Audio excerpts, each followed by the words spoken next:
को उछाला जा रहा है, हवा पर रौब डाला जा रहा है। हमें बुनियाद है घर की और हमें घर से ही निकाला जा रहा है।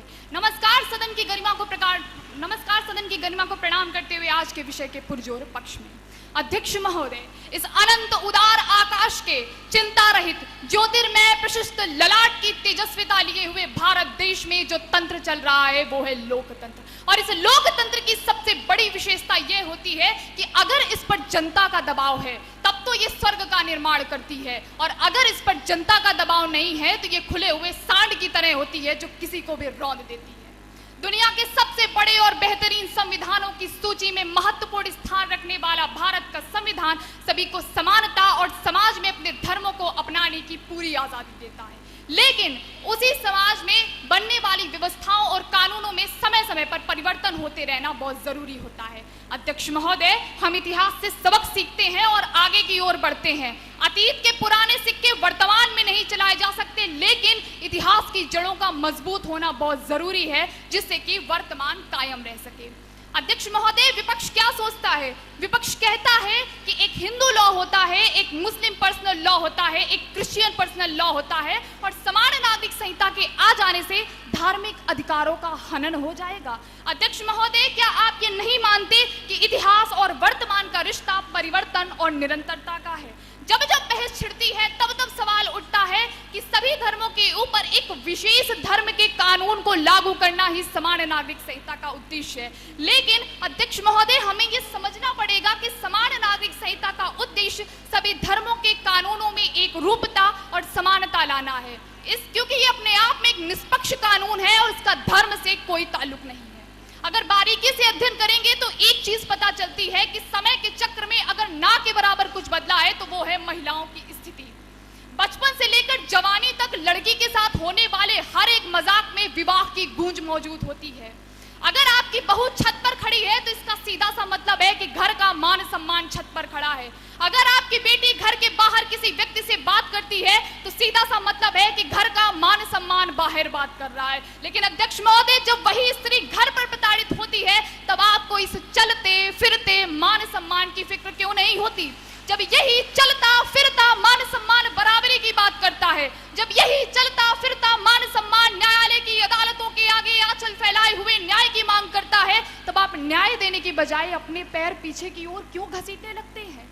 केरल में हुई मुस्लिम महिला कॉन्फ्रेंस में 90% महिलाओं ने और वहीं के सायरो मालाबार चर्च ने समान नागरिक संहिता का पक्ष लेते हुए इसे देश की अखंडता का कवच माना है।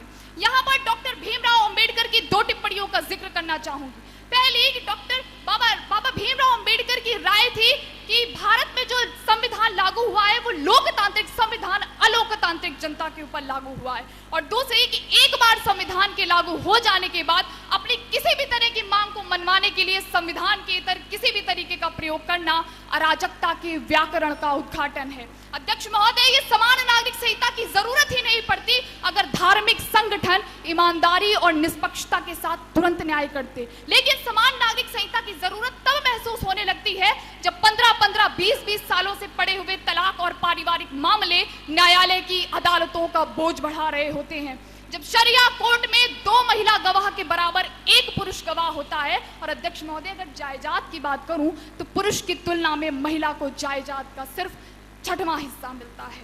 अध्यक्ष महोदय, हम इस देश के नागरिक हैं, छाती ठोक कर अपना हक लेते हैं। अगर यातायात को सुगम बनाने की बात की जाए तो एक राष्ट्र एक कार्ड का कोई विरोध नहीं करता।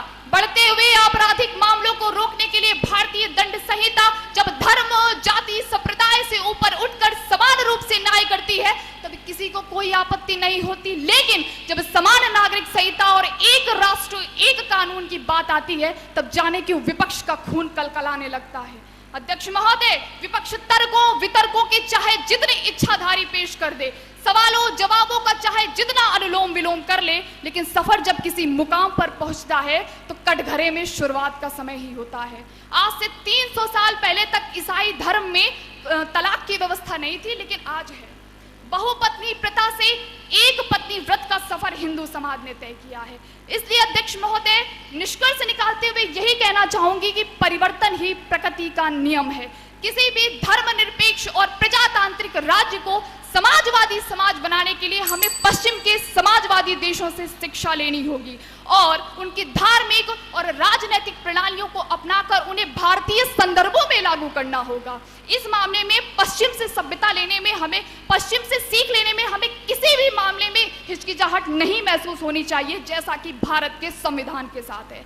लंबे समय तक घसीटे जाने वाले मामलों को रोकने के लिए सख्त से सख्त और सुदृढ़ से सुदृढ़ कानून व्यवस्था बनानी होगी और उनकी एक समय सीमा तय करनी होगी।